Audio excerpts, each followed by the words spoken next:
नमस्कार समस्त को प्रभु जीशु पवित्र नाम मु आपण मान को स्वागत करुच्ची यही उपासना मध्य को आशा और विश्वास करे प्रभु आपण मान को समस्त को कुशल मंगल रखिंट ईश्वर आम मान प्रत्येक प्रति अति विश्वस्तता देखते दिन पर दिन से आम मान जत्न नहीं आम मान को सुरक्षा देते किंतु यही कोरोनार प्रभाव रे आम मान देखू अनेक विश्वासी भाई भूणी मैंने एवं मध्य कोरोना रे चिकित्सित होउछंती आमे सेमानक निमंते मंडलीगत भाव प्रार्थना करी आसीचु करूचु आपण माने मध्य प्रार्थना करूछंती या माने विश्वास करूचु किंतु आमे प्रभु को मध्य धन्यवाद दउछु जे से अनेक आमानकर विश्वासी भाई भूणी माने जो माने असुस्थ थिले आ ए कोरोना रे फुनी अन्यान्य रोग रे सेमानक मध्य प्रभु सुस्थता देइछंती सेति पई प्रभु को विशेष धन्यवाद मध्य दउ यह व्यतीत आमे माने मध्य सम दुखी अटु जो विश्वासी परिवार मान करे जो भाई भूणी माने आम मान सहित थिले किंतु से माने आज नहांती एई कोरोना रे सेमानकर मृत्यु घटी आउ केतेकंकर अन्य रोग रे मध्य मृत्यु घटी विशेष करी आम माने विशेष दुखी आ प्रभु को पाखरे मध्य आमे एई प्रार्थना करूछु जो भाई भूणी मानकर परिवार रे कोरोना हेतु मृत्यु घटी प्रभु सेमानकु तांकर से शांति सांत्वना दियंतु पुणी सेमानक सहित थाई ए दुखर दिन गुड़िक सेमानकु बही नियंतु तेबे प्रिय भाई भूणी माने आम ईश्वरंकर ए पवित्र उपस्थिति मध्य को आसथिबा हेतु आसु आम समस्त दुख समस्या मध्य ऊर्ध्व को जीवा पवित्र आत्मा ईश्वर आम मध्य अछंती जे कथा कहंती जे आम व्यथा बुझंती तेबे से ईश्वरंकर पवित्र उपस्थिति आसीथिबारु आम मैंने आसु प्रार्थना सहित निज निज को प्रभुंकर से पवित्र हस्त तले समर्पण करवा से आम मान को यही समय अनुग्रह देवे तांको उपस्थिति दे आसंतु चक्षु बंद करवा प्रार्थना करी यही सेवा कार्य आरंभ करवा। मंगलमय स्वर्गस्थ पिता आमे तुम पवित्र नाम धन्यवाद प्रशंसा गौरव करुछु तुम्हें राजा मानकर राजा प्रभु मानकर प्रभु एकमात्र सत्य और नित्य जीवित परमेश्वर प्रभु आम मानकर मुक्तिकर्ता पाप क्षमाकारी ईश्वर से आम तुमको धन्यवाद दौचु प्रणाम करुचु पिता तुम परी परमेश्वर कहीं ना प्रभु आम धन्यवाद दौचु दिन पर दिन ए कष्टकर दिन गुड़िक तुम्हें आम मान को बही आनीच आम मान मध्य अनेक प्रभु से माने दुखर उपत्यका दे जाऊँच तुम्हें से बही आणुच से आम धन्यवाद दौचु जो मैंने असुस्थ थे तुम्हें से सुस्थता देच से प्रभु आम तुमको धन्यवाद दौचु पुणी प्रभु आम प्रार्थना करुचु जो भाई भूणी मैंने असुस्थता मध्य देखि जाऊँचे प्रभु तुम्हें जेपरी प्रतिज्ञा करीपरी तुमर से असुस्थ दास दासी मान तुम्हें हस्त बढ़ाई स्पर्श कर आ प्रभु से सुस्थता दे तुम्हें गौरव तुम्हें प्रशंसा और तुम्हें महिमा पा प्रभु एत बड़े प्रार्थना करुचु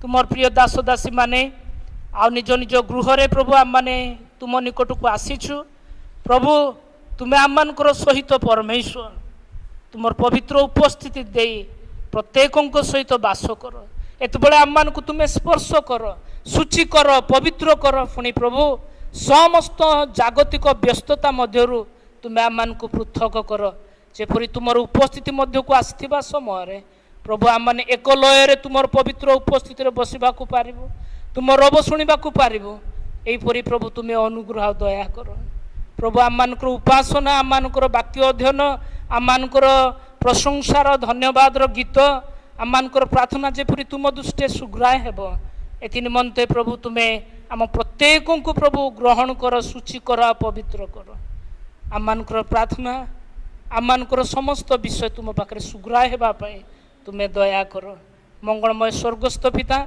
निवेदन करुचु पिता तुम्हें अनुग्रह कर यही समयटुकु तुम्हें नियंत्रण कर तुम कर्तृत्वाधीन कर आम मध्य आज तुमर से पवित्र नामर गौरव प्रशंसा महिमा हो प्रत्येक तुमर दास दासी माने आम माने तुमर रब शुणी तुम ठारे आनंद करने को पारिबु उल्लास करने को पारिबु यही दया कर गौरव प्रशंसा संभ्रम सब तुमरी हो धन्यवाद दे प्रार्थना त्राणकर्ता प्रिय प्रभु जीशु को नाम मागुअछु आमेन आमेन हालेलुया आउ थे मुझे आपण मान प्रत्येक को प्रभु जीशुंकर पवित्र नाम ए उपासना मध्य को स्वागत करुअछि से आम मान मध्य अच्छा से आम मान को देखुअछंती। आसंतु आम मैंने से स्वर्गस्थ परमेश्वर धन्यवाद और प्रशंसा करी ए गीतटी आसु आम मैंने समस्ते मिलित भाव हृदयर कृतज्ञता सहित प्रभुंकर गौरव निमंते गाइबा। आसंतु ए गीत गाइबा।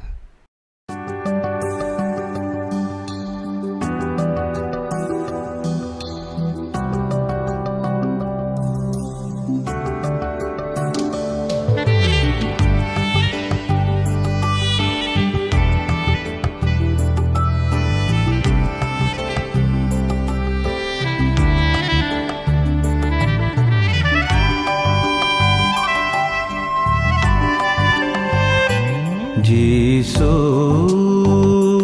तुम प्रेम स्मरी बंदना करुछु पुण्य चरणी। जीसु तुम प्रेम स्मरी बंदना करुछु पुण्य चरणी। जीसु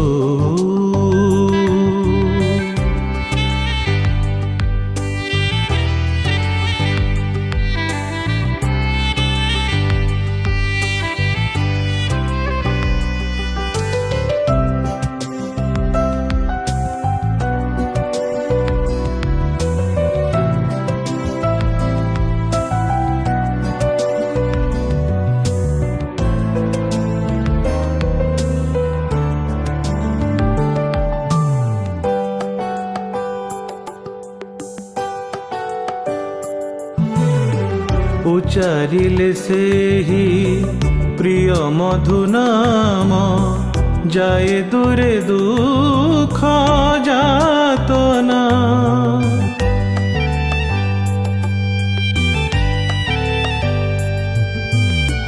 देखुथिले तुम मुख अनुपम केबे ताहा भूली हुए ना। संगीते तोळु मूर्छनामि अमर दिव्य चरणी। जीसु तुम प्रेम स्मरी वंदना करुछु पुण्य चरणी। जीसु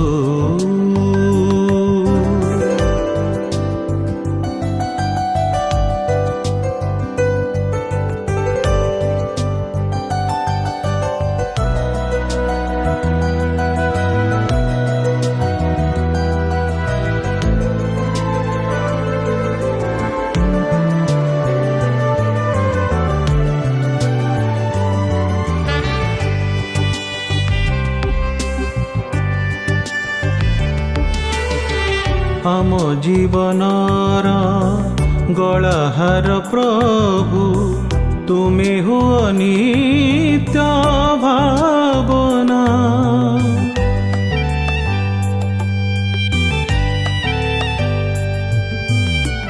मन मरुतीरे होई जलधारा कर नाही ऊणा करुणा। अर्चना घेन मंगलमय मिनति तुम चरणी। जीसु तुम प्रेम स्मरी वंदना करुछु पुण्य चरणी। जीसु तुम प्रेम स्मरी वंदना करुछु पुण्य चरणी। जीसु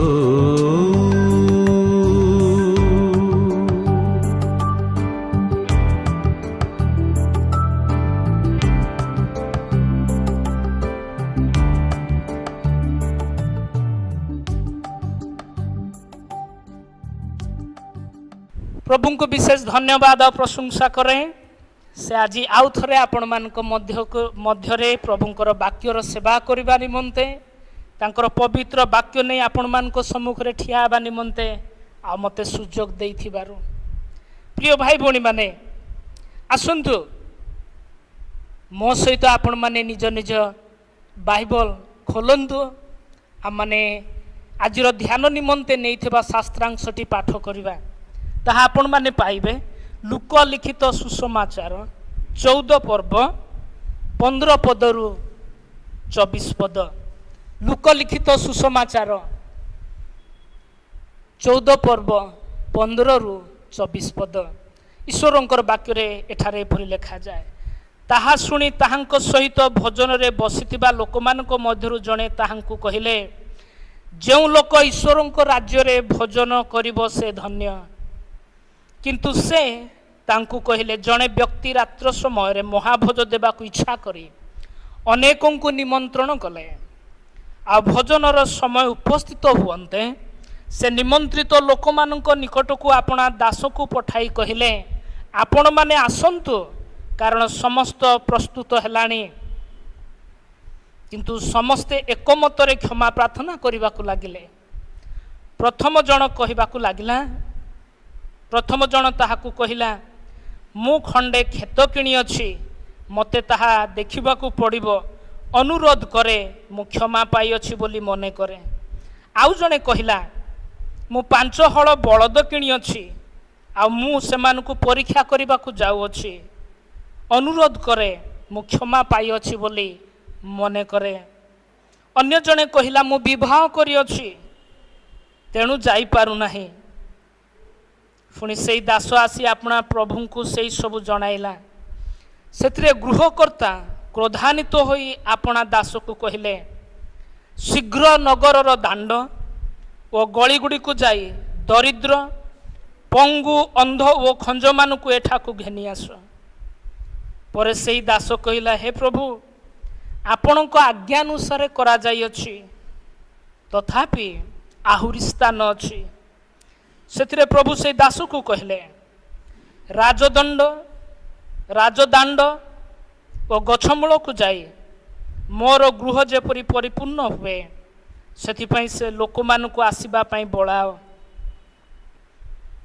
जेणु मु तुम मान को कहूअछि से निमंत्रित लोक मान मध्यरु जणे केही मोर भोजर आस्वाद पाइब नाही 24 पद मु आउ थरे पढ़ुअछि जेणु मु तुम मान को कहूअछि से निमंत्रित लोकंक मध्यरु केही मोर भोजर आस्वाद पाइब नाही प्रभु तांकर ए पठित वाक्य पठन रे पुणी श्रवण रे आम मानकु अनुग्रह दियंतु पुणी बुझिबा पाई सहाय्य करंतु आसंतु आम माने वाक्य मध्य को जीवा पूर्वे पदे प्रार्थना करिबा मंगलमय स्वर्गस्थ पिता तुम्हें कथा देइछ कथा कहिबा पाई आज यही मुहूर्त रे प्रभु तुम पवित्र जीशु नाम रे प्रार्थना करुछु जेते जन प्रिय तुमर दास दासी ए वाक्य शुणु अछंती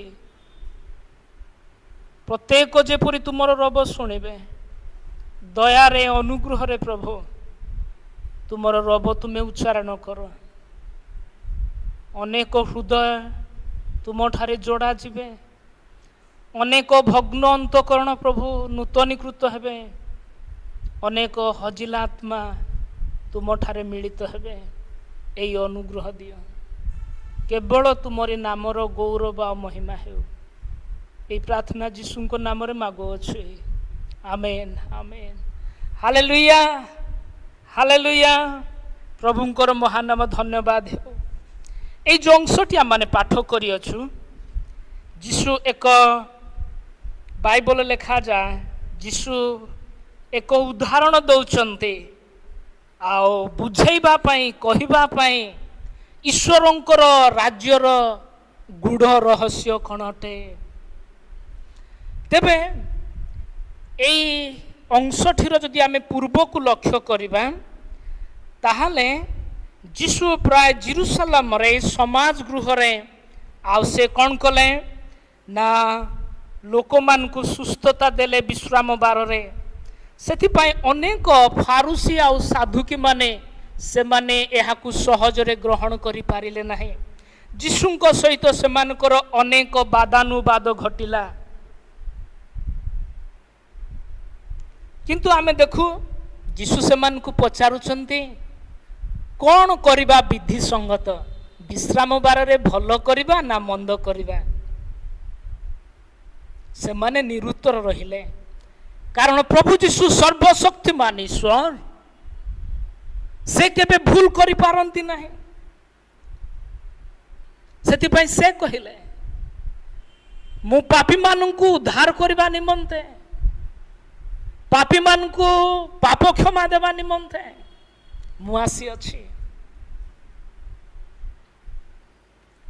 ସେଥିପାଇଁ ସେଇ ସ୍ୱର୍ଗର ଈଶ୍ୱର ଯେ ପାପକୁ ବିନାଶ କରିବା ନିମନ୍ତେ ପୁଣି ପାପୀ ମାନବକୁ ଈଶ୍ୱରଙ୍କ ସନ୍ତାନ ହେବାର ଅଧିକାର ଦେବା ନିମନ୍ତେ ଆସିଲେ, ସେ ବା କିପରି ଭୁଲ କରିପାରିଥାନ୍ତେ?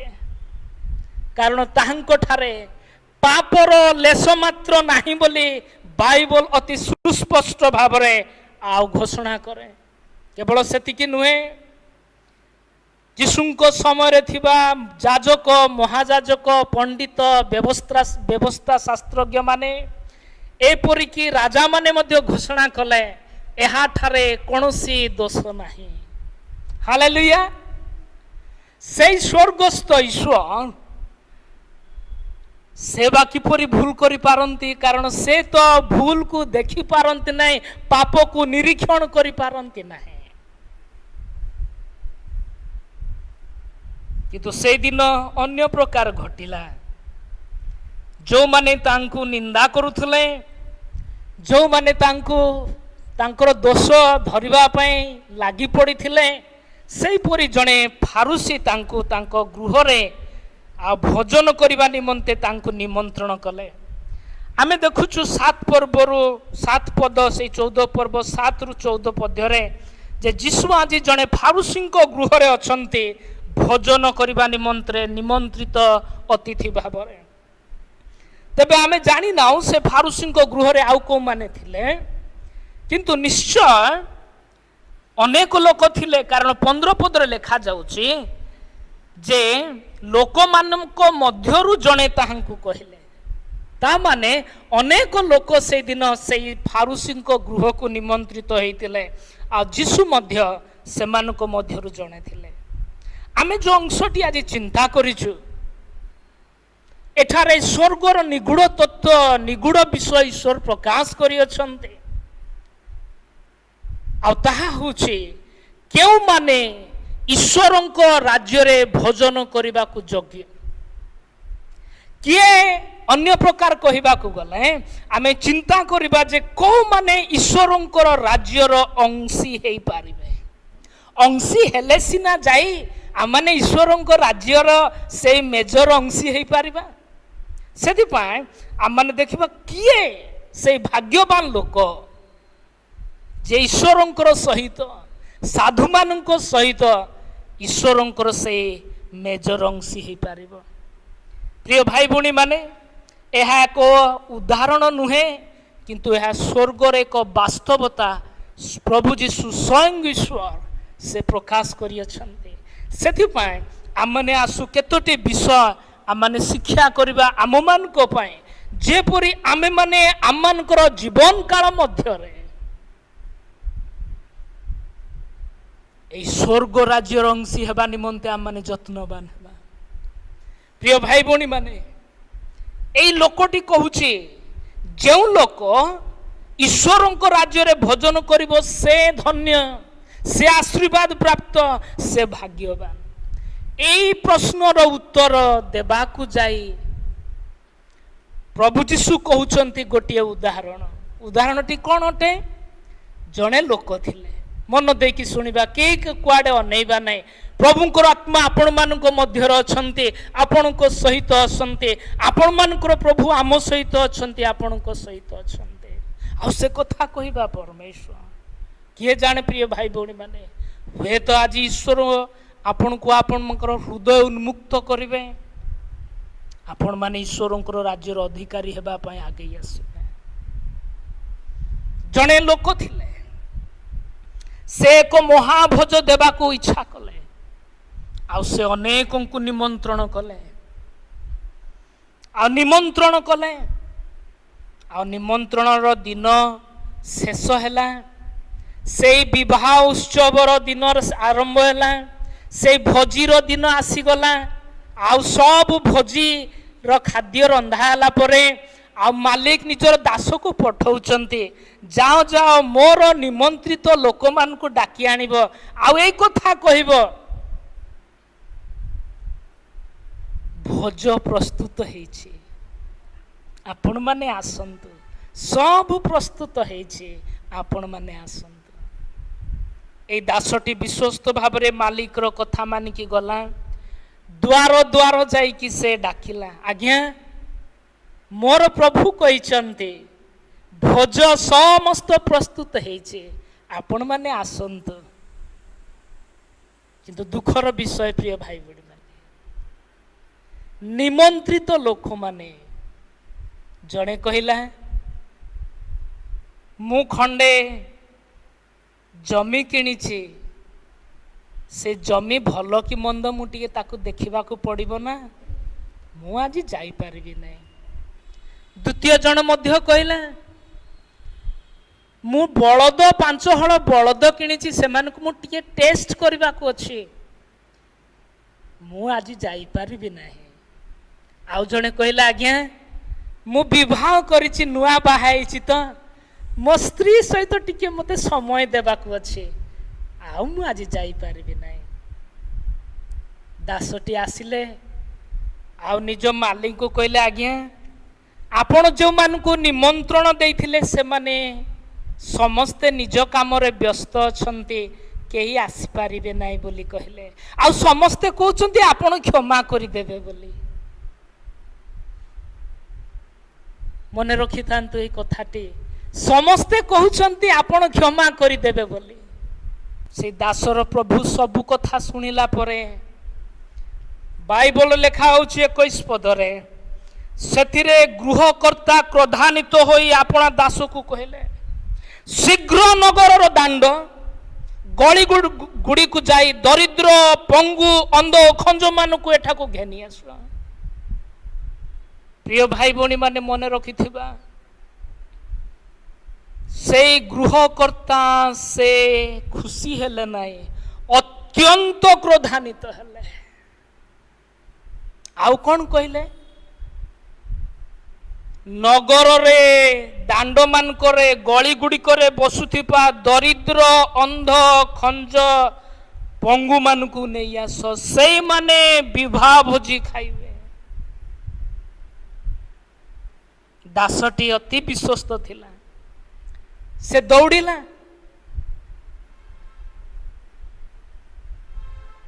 निजर प्रभु जेपरी कहिथिले अंध मानकु दरिद्र मानकु गली कंदी दांड मानकरे जो माने बसी थिले, जो से माने केही निमंत्रित हेई नथिले, समस्त को डाकी के आनिला। अनेक आसिले, से माने भोजन रे बसिले।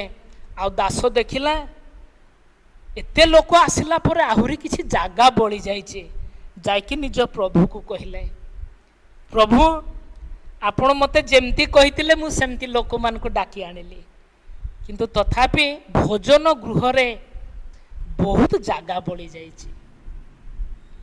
प्रभु कहले मो सहित 23 पद देखंतु, सेथिरे प्रभु से दास को कहले राजदांड गछमूल को जाई मोर गृह जेपरी परिपूर्ण हुए सेथि पई लोक मान को आसीबा पई बोला। आउ थरे जा जहा को पाइबो ताकू डाकी के आनिबो। मोर गृह खाली गोटे भी सेट खाली जेपुरी हेबो नाही। प्रिय ईश्वर को दास दासी माने प्रभु को लोक माने एई कथा मन रखिथिबो। मालिक कहउचंते मोर भोजन गृह रे जेपुरी गोटे हेले सेट खाली पड़िबो नाही, मोर घर पूर्ण हेबा अति जरूरी। I want to see my house be full.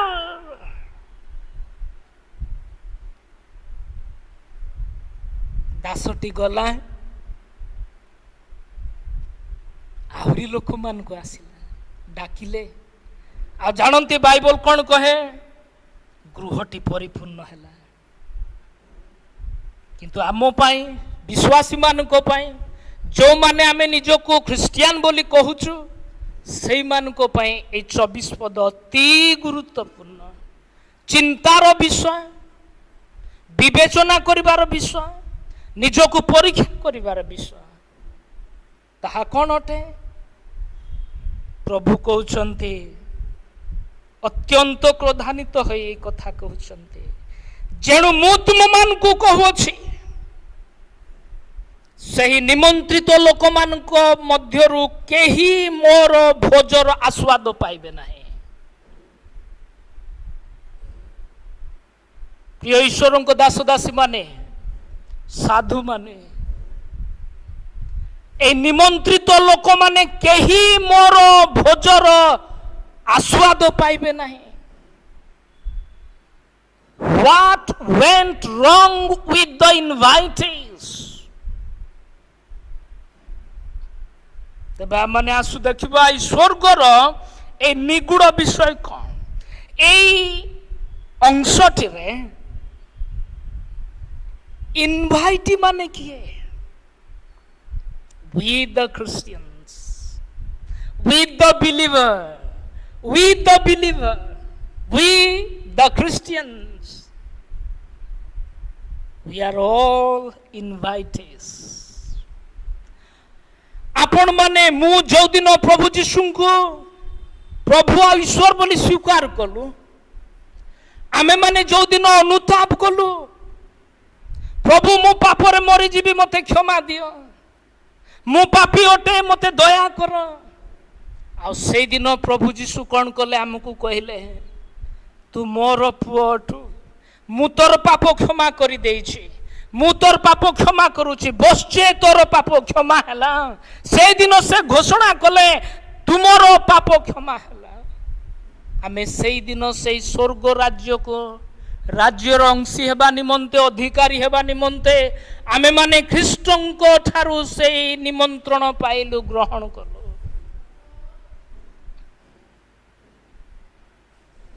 आमे से महाभोजर अंशी हेबा पाए आमे निमंत्रण आमको दिया गला।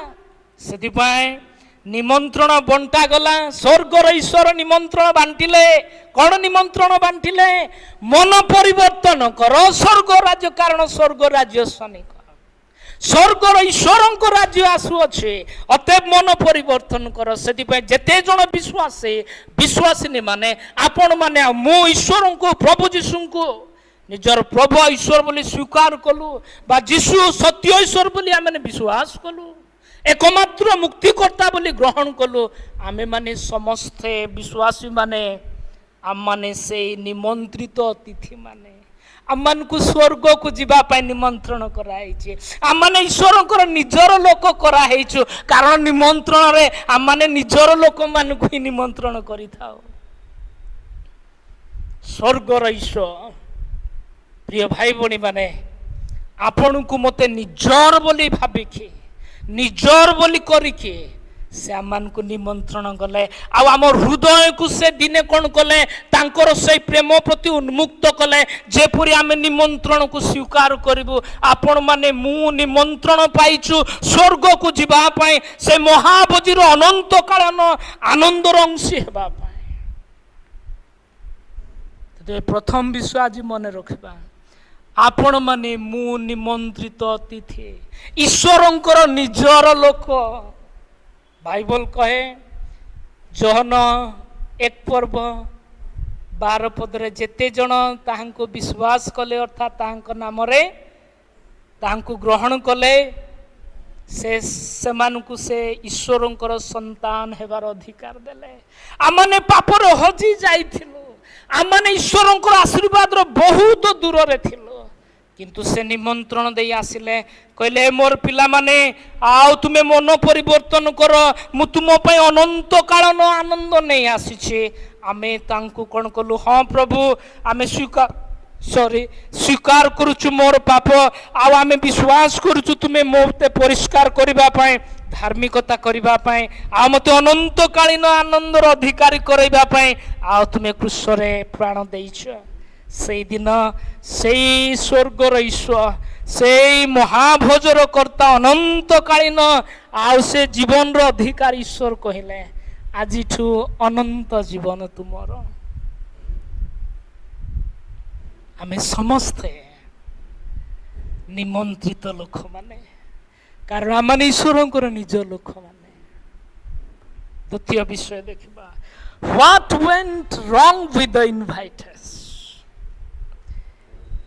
जागतिकता प्रिय भाई भणी माने जागतिकता जागतिकता आपण मानकु मते ईश्वरंकर विषय भूली जीवा पई दिए जागतिकता हमको ईश्वरंकर विषय भूलाई दिए से प्रथम जन लिखा जाए जे संसार को प्रेम करे ताहाठारे ईश्वर को प्रेम न थाए जे संसार को सहित बंधुता करे से निज को ईश्वर को शत्रु बोली प्रतिपादन करे एई बंधु माने निमंत्रित अतिथि माने से माने जगतरे एते जोर रे बा बेसी से माने हजी जाइथिले से माने भूली जाइथिले सेई महाभोजर दिन केबे आसीबो प्रिय भाई भणी माने they failed to mark the date for the great feast सेमाने से महाभोजर दिन को सेमानकर निजर दैनंदिन जीवन तालिका रे रखिले नाही they failed to mark it they lost सेमाने समस्ते जगत रे हजी गले निज बेपार रे हजी गले निजर संसार रे हजी गले मु विवाह करिछि मु जाई पारिबि नै मु जमी किनिछि मु जाई पारिबि नै मु बलद किनिछि मु जाई पारिबि नै प्रिय भाई भणी माने मन रखिथिबा जेते बेले आपण माने मु संसार रे अछु संसार रे आमान को बंचिबा को पड़िबो किंतु हजी जीवा को पड़िबो नाही आमे जदि हजी जीवा आमाने से भोजर दिन मिस करी जीवा आपण माने जदि हजी जीवे पाठ पढ़ारे जुब भाई भणी माने प्रभु को मन देवे नहीं आपण माने मध्य से आनंदर दिन रे आ देखा जीवे नहीं मिस करी जीवे जदि बा आपण माने आ निमंत्रित अटंते प्रिय साधु वर्ग माने आपण माने जदि संसार रे हजी जीवे चाकरी रो व्यस्तता रे हजी जीवे संसार रो जंजाल रे हजी जीवे आपण माने निमंत्रित हेइथिले मध्य से दिन आपण माने से विवाह भोजी रे मिस करि जीवे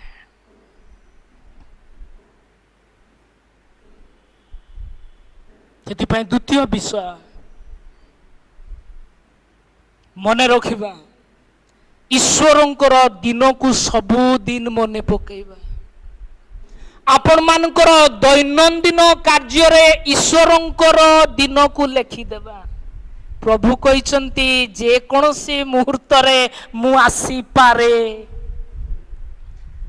सेति पय आपण माने ऑफिस रे थांतु बी प्रिपेयर्ड बी रेडी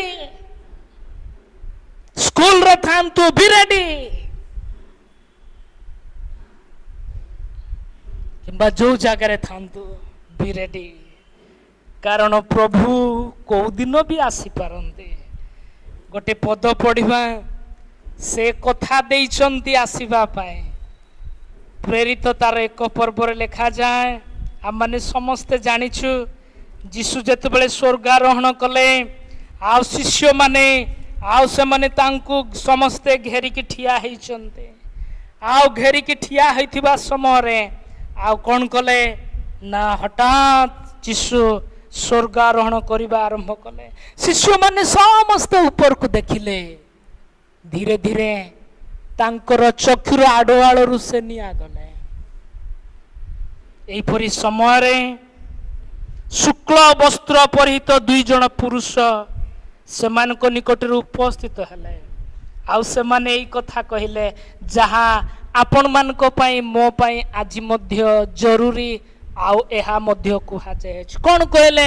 ପ୍ରେରିତ 1:11 ପୁଣି ସେମାନେ କହିଲେ, ହେ ଗାଲିଲିୟ ମାନ ଲୋକେ, କାହିଁକି ତୁମେ ମାନେ ଆକାଶ ଆଡ଼କୁ ଚାହିଁ ଠିଆ ହୋଇଅଛ? ଏହି ଯେଉଁ ଯୀଶୁ ତୁମମାନଙ୍କ ନିକଟରୁ ସ୍ୱର୍ଗରେ ଗୃହୀତ ହେଲେ, ତାହାଙ୍କୁ ତୁମେ ମାନେ ଯେଉଁ ପ୍ରକାର ସ୍ୱର୍ଗକୁ ଯିବାର ଦେଖିଲ, ସେ ସେହି ପ୍ରକାର ଆଗମନ କରିବେ। ହାଲେଲୁୟା। ପ୍ରଭୁ କହିଛନ୍ତି, ମୁଁ ଆଉ ଥରେ ଆସିବି। ଜହନ 14:1-2 ପର୍ବରେ ମୁଁ ଆଉ ଥରେ ଆସିବି, ତୁମମାନଙ୍କୁ ନେଇଯିବି, କିନ୍ତୁ କୋଉ ଦିନ ଆସିବି ତୁମେ ଜାଣିନା, ଏଥିପାଇଁ ସବୁଦିନ ପ୍ରସ୍ତୁତ ହୁଅ। ପ୍ରିୟ ଭାଇ ଭଉଣୀ ମାନେ, ମୁଁ ବେଳେବେଳେ ବସି ଚିନ୍ତା କରେ, ଯେଉଁ ଭାଇ ଭଉଣୀ ମାନେ ଆମମାନଙ୍କ ମଧ୍ୟରେ ଥିଲେ, ଆଉ ସେମାନେ ଆଜି ନାହାନ୍ତି, କରୋନା ହେତୁ ଅନେକଙ୍କର ମୃତ୍ୟୁ ଘଟିଛି। ସେମାନଙ୍କ ପାଇଁ ସେଇ ଦିନଟି ଶେଷ ଦିନ ଥିଲା, ଆଉ ସେମାନେ ପ୍ରସ୍ତୁତ ହେଇପାରିବେ ନାହିଁ। ସେମାନେ ଜାଣିନଥିଲେ ଯେ ଆଜି ଆମ ପାଇଁ ଶେଷ ଦିନ ବୋଲି। ମୁଁ ଜାଣିନାହିଁ ମୋ ପାଇଁ କେଉଁଠି ଶେଷ ଦିନ, ଆଉ ମୁଁ ମୋ ପ୍ରଭୁଙ୍କ ପାଖରେ ଯାଇକି ଠିଆ ହେବି। ଆପଣମାନେ ଜାଣନ୍ତି ନାହିଁ, ସେଥିପାଇଁ ବାଇବଲ କ'ଣ କହୁଛି? ମାଥ୍ୟୁ 24:42 ସେ କହୁଛନ୍ତି କ'ଣ? ମାଥ୍ୟୁ 24:42 ଆମମାନେ ନିମନ୍ତ୍ରିତ ଅତିଥି ମାନେ ସବୁଦିନ ଏକ ପ୍ରସ୍ତୁତ ଜୀବନ କାଟିବା ପାଇଁ ସେ କହନ୍ତି। କ'ଣ କହୁଛନ୍ତି? ଅତେ ଜାଗ୍ରତ ଥାଅ, କାରଣ ତୁମମାନଙ୍କ ପ୍ରଭୁ କେଉଁ ଦିନ ଆସିବେ ତାହା ତୁମେମାନେ ଜାଣ ନାହିଁ। ବି ରେଡି, ଅଲୱେଜ ବି ରେଡି, କାରଣ ତୁମେ ଜାଣିନ ସେଇ ପ୍ରଭୁ କୋଉ ଦିନ ଆସିବେ। ପ୍ରିୟ ବନ୍ଧୁଗଣ, এই ଲୋକମାନେ କହୁଥିଲେ, ଆଶା କରୁଛି, ମୁଁ ମନେ କରୁଛି ମୁଁ କ୍ଷମା ପାଇଯାଇଛି। ପ୍ରିୟ ଭାଇ ଭଉଣୀ ମାନେ, କେବେ କେବେ ସେପରି ଭାବିବେ ନାହିଁ। କେବେ କାହିଁ ଆପଣମାନଙ୍କୁ ଭୁଲେଇ ନ ଦିଅନ୍ତୁ ଯେ ଆପଣମାନେ ଡୁବନ ନେଇଛନ୍ତି ଆଉ ଚର୍ଚ୍ଚକୁ ଦାନ ଦେଉଛନ୍ତି, ସେଥିପାଇଁ ଆପଣମାନଙ୍କର ସବୁ ପାପ କ୍ଷମା ହେଇଛି।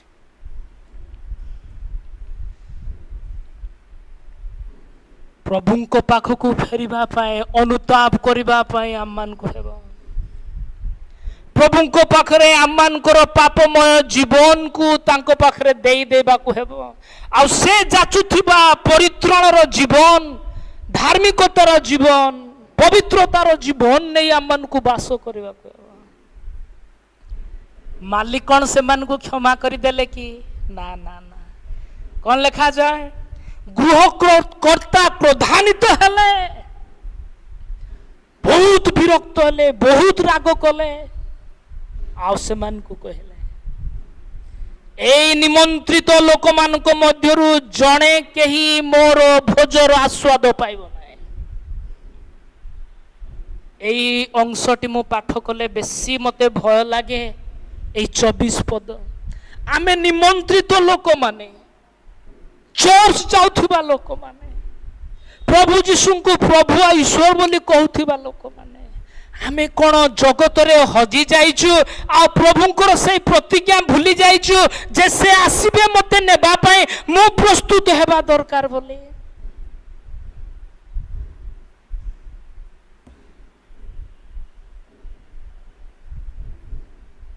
ଜାଣନ୍ତି, ସ୍ୱର୍ଗର ଈଶ୍ୱର ମନ୍ଦତାକୁ ବାହାନାକୁ ଗ୍ରହଣ କରାଯିବ ନାହିଁ। ସେ ଆପଣମାନଙ୍କର କୌଣସି ବାହାନାକୁ ଗ୍ରହଣ କରିବେ ନାହିଁ। ଯଦି ଆଜି ଆପଣମାନଙ୍କର ଆତ୍ମିକ ଜୀବନ ଈଶ୍ୱରଙ୍କ ସହିତ ସମ୍ପର୍କକୁ ଅଣଦେଖା କରୁଛନ୍ତି, ଆଜି ମନ ପରିବର୍ତ୍ତନ କରନ୍ତୁ। ଆଜି ପ୍ରଭୁଙ୍କ ପାଖକୁ ଆସନ୍ତୁ, କାରଣ ସେ କୌଣସି ବାହାନା ଗ୍ରହଣ କରିବେ ନାହିଁ।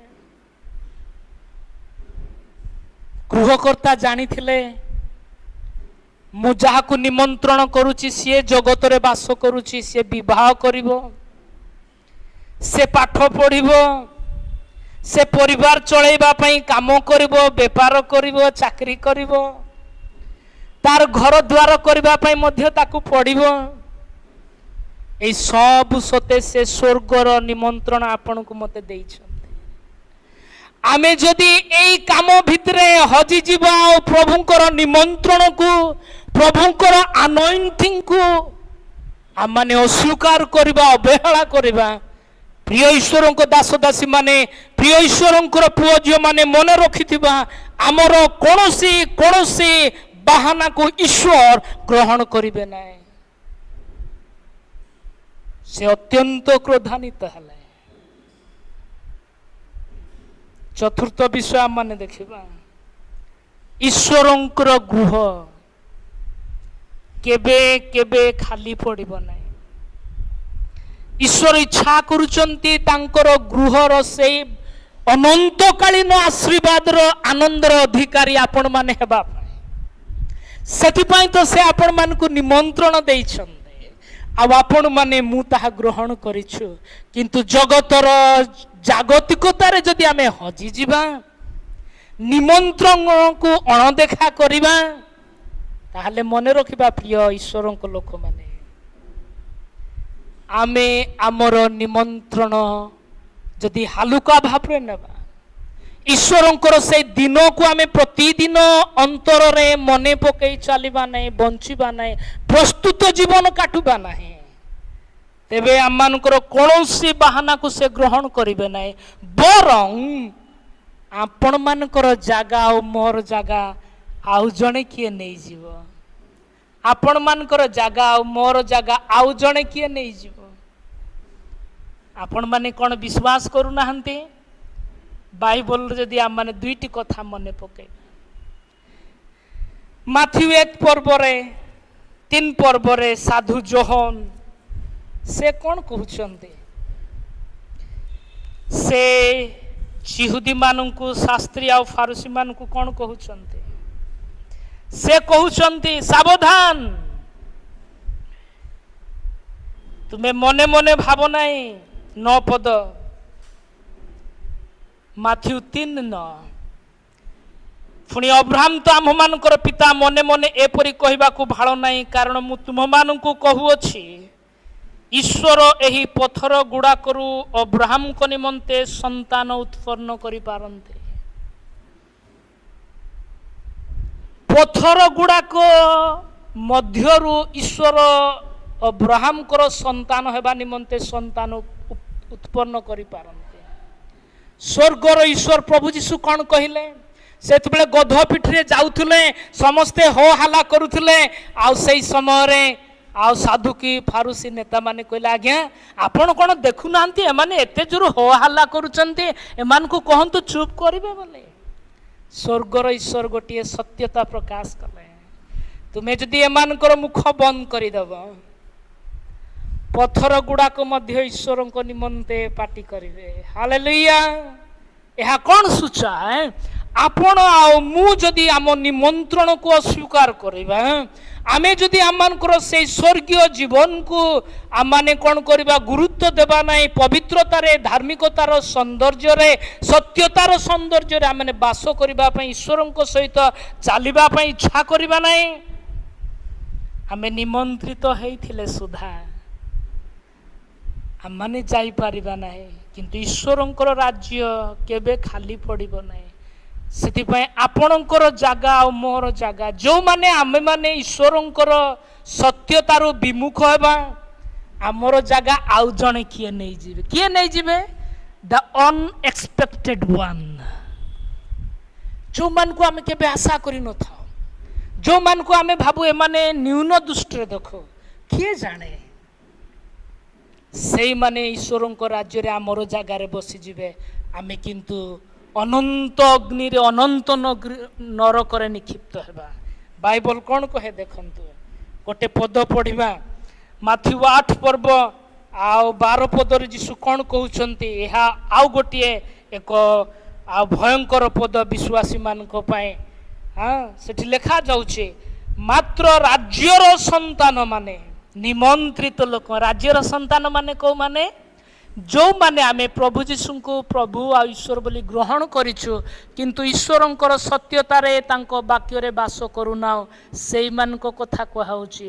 ରାଜ୍ୟର ସନ୍ତାନ ମାନେ ବାହାର ଅନ୍ଧକାରରେ ପକାଯିବେ, ସେଠାରେ ରୋଦନ ଓ ଦନ୍ତର କିଡ଼ିମିଡ଼ି। ନରକରେ କୋଉମାନେ ପଡ଼ିଯିବେ? ନିମନ୍ତ୍ରିତ ଲୋକମାନେ।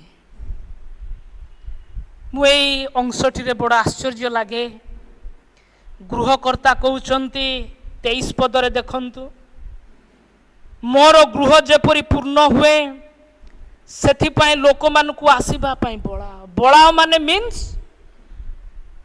Force them, plead them, come please come please come. କୋଉମାନଙ୍କୁ କହିବ? ଯେଉଁମାନେ ନିମନ୍ତ୍ରିତ ହେଇନଥିଲେ ସେମାନଙ୍କୁ ବାର ବାର ବଳେଇ ବଳେଇ ଆଣ, ମଣେଇକି ଆଣ। ମୋର I want to see my house to be filled. କିନ୍ତୁ ଗୃହକର୍ତ୍ତା କ'ଣ କଲେ ନାହିଁ? ଗୃହକର୍ତ୍ତା ଦ୍ୱିତୀୟ ଥର ନିମନ୍ତ୍ରିତ ଲୋକମାନଙ୍କ ନିକଟକୁ ଦାସଙ୍କୁ ପଠେଇଲେ ନାହିଁ। ପ୍ରିୟ ଭାଇ ଭଉଣୀମାନେ, ଏହା ଆମମାନଙ୍କୁ କ'ଣ କହେ?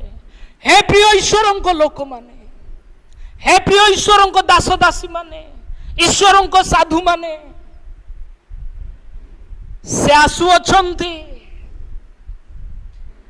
ଆପଣମାନେ କ'ଣ ପ୍ରସ୍ତୁତ ସେ ବିବାହ ଭୋଜିରେ ଯୋଗ ଦେବା ପାଇଁ? ଆପଣମାନେ କ'ଣ ପ୍ରସ୍ତୁତ ସେ ଈଶ୍ୱରଙ୍କୁ ଭେଟିବା ପାଇଁ? ନା ଆପଣମାନେ ଜଗତର ବ୍ୟସ୍ତତା ମଧ୍ୟରେ ହଜି ଯାଇଛନ୍ତି?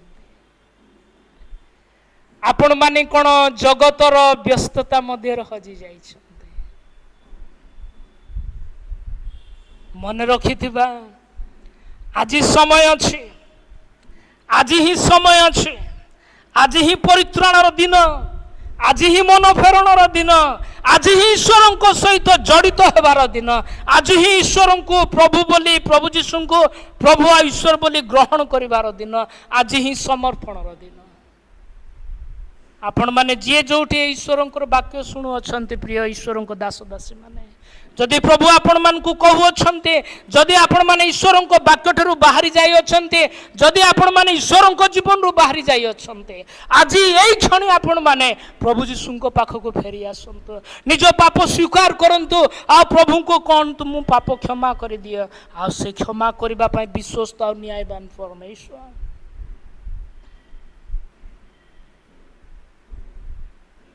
କାରଣ ସମୟ ଚାଲିଗଲା ପରେ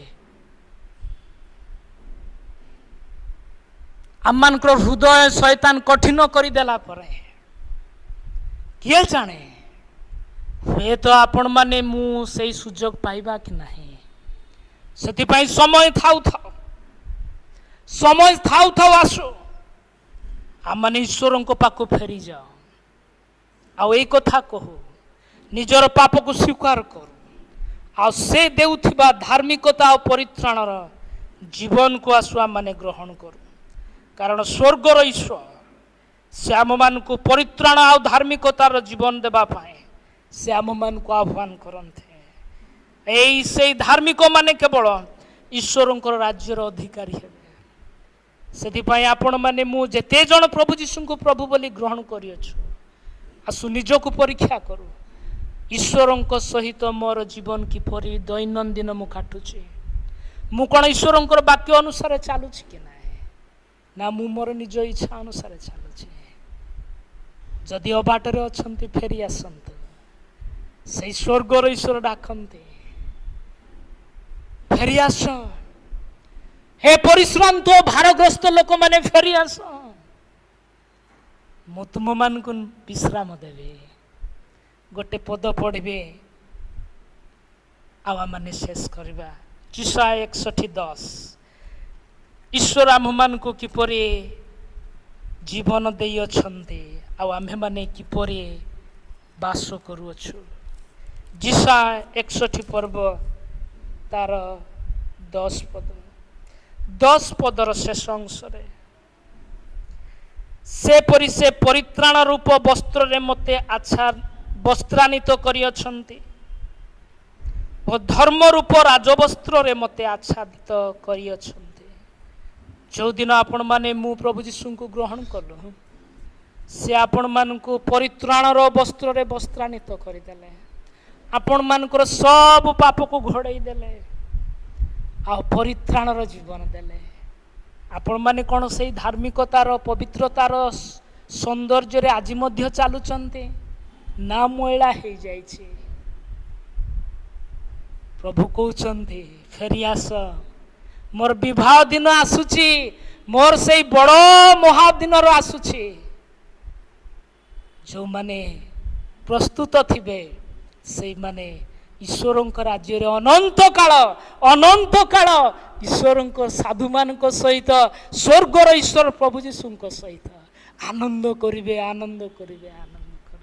ପ୍ରଭୁ ଅନୁଗ୍ରହ କରନ୍ତୁ। ଭାଇ ଭଉଣୀମାନେ ଯିଏ ଯେଉଁଠି ଅଛନ୍ତି ପ୍ରଭୁଙ୍କ ପାଖକୁ ଫେରି ଆସନ୍ତୁ, କାରଣ ଅନନ୍ତ କାଳ ଆନନ୍ଦ ଆପଣମାନଙ୍କର ଅଧିକାର ସେ ଯାଚୁଅଛନ୍ତି। ଆସନ୍ତୁ ଆମମାନେ ପ୍ରାର୍ଥନା କରିବା। ମଙ୍ଗଳମୟ ସ୍ୱର୍ଗସ୍ଥ ଈଶ୍ୱର, ଧନ୍ୟବାଦ ଦେଉଛୁ ଏଇ ସୁନ୍ଦର ସମୟ ପାଇଁ। ଧନ୍ୟବାଦ ଦେଉଛୁ ପ୍ରଭୁ, ତୁମେ ମୋତେ ପୁଣି ସମସ୍ତ ବିଶ୍ୱାସୀ ବର୍ଗଙ୍କୁ ନିଜର ବୋଲି ମନେ କରି ନିମନ୍ତ୍ରଣ ଦେଲ। ଆଉ ଦିନେ ପ୍ରଭୁ ତୁମର ନିମନ୍ତ୍ରଣକୁ ଗ୍ରହଣ କରିବା ପାଇଁ ଆମର ହୃଦୟ ତୁମେ ଉନ୍ମୁକ୍ତ କଲ, ଆମେ ପାପ ସ୍ୱୀକାର କଲୁ। ଆଉ ତୁମର ନିମନ୍ତ୍ରଣକୁ ସ୍ୱର୍ଗ ରାଜ୍ୟରେ ତୁମ ସହିତ ରହିବା ପାଇଁ ସେ ନିମନ୍ତ୍ରଣକୁ ଗ୍ରହଣ କରିଥିଲୁ। କିନ୍ତୁ ପ୍ରଭୁ ଅନୁଗ୍ରହ କର, ଆମେ ସେ ଦିନକୁ ଭୁଲି ଯାଇନାହୁଁ ତ। ଆମେ ଆମ ନିମନ୍ତ୍ରଣକୁ ପ୍ରଭୁ ଅଣଦେଖା କରୁନାହୁଁ ତ। ଯଦି ପ୍ରଭୁ ଏହିପରି କେହି ଜଣେ ବି ଆମ ମଧ୍ୟରେ ଅଛି, ଅନୁଗ୍ରହ କର ପ୍ରଭୁ, ଆମ ପ୍ରତ୍ୟେକଙ୍କୁ ବିବେଚନାର ଆତ୍ମା ଦିଅ, ଯେପରି ଆମମାନେ ନିଜ ନିଜର ଆହ୍ୱାନ ବିଷୟରେ ଯତ୍ନବାନ ହେବୁ। ତୁମର ସେଇ ପ୍ରତିଜ୍ଞା ବିଷୟରେ ସବୁଦିନ ମନେ ପକେଇକି ପ୍ରଭୁ ଜାଗ୍ରତ ଜୀବନ କାଟିବୁ। ଆମ ଜାଗା, ଆମର ସ୍ଥାନ ଯେପରି କେହି ନେଇ ନ ଯିବ ପ୍ରଭୁ, ତୁମେ ଆମମାନଙ୍କୁ ଅନୁଗ୍ରହ କର। ତୁମର ପ୍ରିୟ ଦାସ ଦାସୀ ମାନେ ଜଣେ ଯଦି କେହି ପ୍ରିୟ ପ୍ରଭୁ ତୁମ ପାଖରେ ହୃଦୟ ଉନ୍ମୁକ୍ତ କରିଛି, ସେ ହୃଦୟକୁ ତୁମେ ସ୍ପର୍ଶ କର, ତାର ପାପ ତୁମେ କ୍ଷମା ଦିଅ। ଅନନ୍ତ କାଳ ନିମନ୍ତେ ପ୍ରଭୁ ତାକୁ ସୁରକ୍ଷା କରି ରଖ। ତୁମର ମହାଭୋଜିରେ ଯେପରି ସାଧୁମାନଙ୍କ ସହିତ ସେମାନେ ଅଂଶୀ ହେବେ, ପ୍ରତ୍ୟେକ ବିଶ୍ୱାସୀମାନଙ୍କୁ ଆଶୀର୍ବାଦ କର। ଧନ୍ୟବାଦ ଦେଇ ପ୍ରତ୍ୟେକଙ୍କୁ ତୁମର ହସ୍ତରେ ସମର୍ପଣ କରି ଏହି ପ୍ରାର୍ଥନା ତ୍ରାଣକର୍ତ୍ତା ପ୍ରିୟ ପ୍ରଭୁ ଯୀଶୁଙ୍କ ନାମରେ ମାଗୁଛୁ, ଆମେନ୍। ଏତେବେଳେ ପିତା ଈଶ୍ୱରଙ୍କର ପ୍ରେମ, ତ୍ରାଣକର୍ତ୍ତା ପ୍ରିୟ ପ୍ରଭୁ ଯୀଶୁ ଖ୍ରୀଷ୍ଟଙ୍କର ଅନୁଗ୍ରହ, ପବିତ୍ର ଆତ୍ମାଙ୍କର ଶାନ୍ତି, ଶକ୍ତି, ଚାଳନା ଆଉ ସହଭାଗିତା ଆମ ପ୍ରତ୍ୟେକଙ୍କ ସହିତ, ପୁଣି ସାରା ବିଶ୍ୱରେ ଥିବା ଖ୍ରୀଷ୍ଟରେ ଆଶ୍ରିତ ସାଧୁମାନଙ୍କ ସହିତ ଏହି ସମୟରୁ ଗୌରବରେ ପ୍ରବେଶ କରିବା ପର୍ଯ୍ୟନ୍ତ ସଦା ସର୍ବଦା ହେଉନ୍ତୁ। ଆମେନ୍, ଆମେନ୍। ନମସ୍କାର। ପ୍ରଭୁ ଆପଣମାନଙ୍କୁ ସମସ୍ତଙ୍କୁ ଆଶୀର୍ବାଦ କରନ୍ତୁ। ଧନ୍ୟବାଦ।